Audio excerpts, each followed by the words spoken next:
Part 1.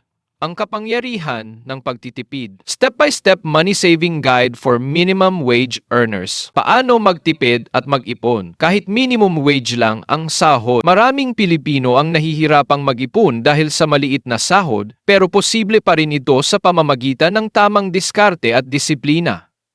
Narito ang isang step-by-step na gabay para sa mga minimum wage earners na gustong makatipid at makapag-ipon. 1.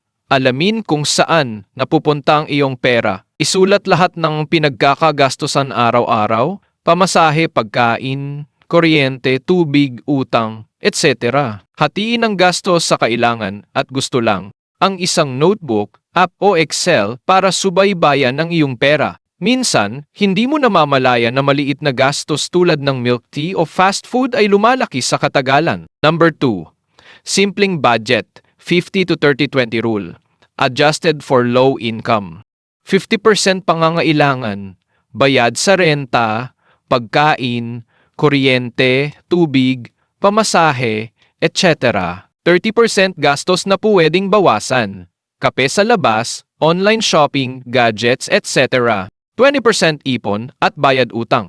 Emergency fund, savings o pambayad ng utang. 3. Bawasan ang hindi kailangang gastos. Magluto sa bahay kaysa bumili ng pagkain sa labas. Gumamit ng pampublikong transportasyon o maglakad kung malapit lang. Maghanap ng libre o murang libangan, parks, free concerts, online learning. Maghintay ng 24 oras bago bumili ng hindi kailangang bagay para maiwasan ang impulse buying. Tip. Ilista ang mga bagay na gusto mong bilhin at pag-isipan kung kailangan mo talaga ito. Number 4.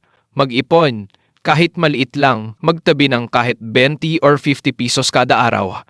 Maliit pero lumalaki sa tagal. Gumamit ng separate savings account para hindi magastos ang ipon. Magkaroon ng no spend challenge. Hindi gagastos sa luho sa loob ng isang linggo o buwan. Tips. Lagyan ng pangalan ng ipon mo, emergency fund, o puhunan fund para mas ganado kang mag-ipon. 5. Bawasan ang bayarin at singilin. Makipag-negotiate sa internet o phone provider para sa mas murang plan. Huwag gumamit ng aircon o electric fan ng matagal para makatipid sa kuryente. Huwag bumili ng bagong gamit kung may second-hand na mura at maayos pa. Tips.